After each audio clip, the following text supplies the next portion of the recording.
जय माता की दोस्तों, आज मैं आपको सुनाऊंगी माँ काली कैसे बनी महाकाली।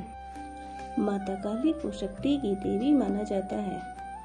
हिंदू धर्म में तंत्र साधना के लिए भी माता काली की पूजा की जाती है। माता काली को देवी दुर्गा का ही रूप माना जाता है।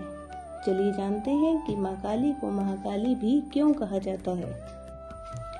ऐसा कहा जाता है कि क्रोध के कारण माता काली की उत्पत्ति हुई थी।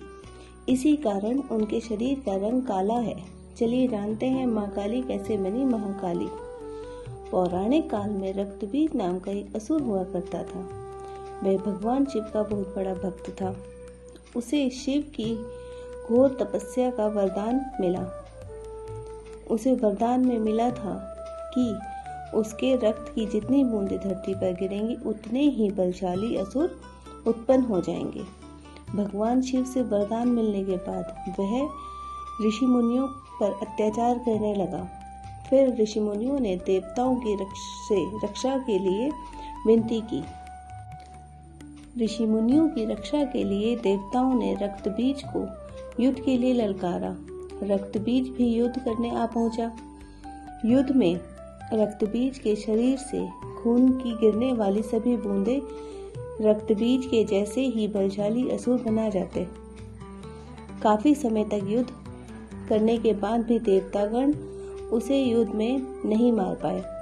अंत में देवताओं को रक्तबीज ने हरा दिया और देवलोक को अपने अधिकार में कर लिया।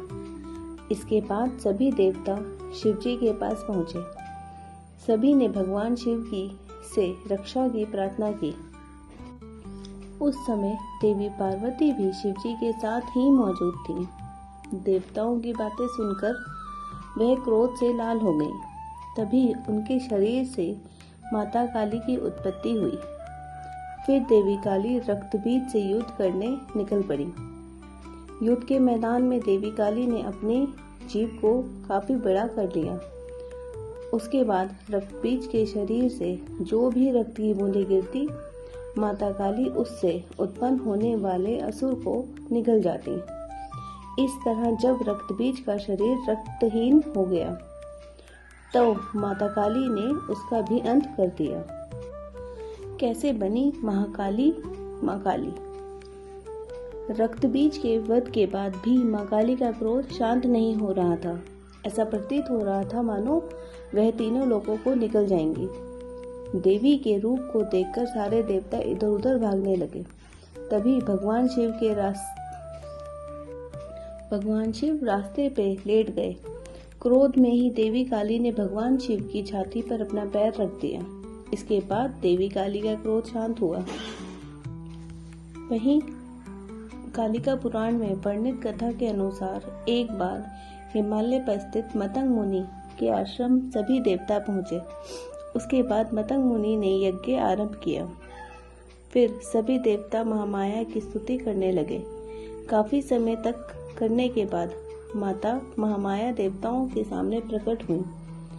माता ने देवताओं से पूछा कि तुम किसकी स्तुति कर रहे हो।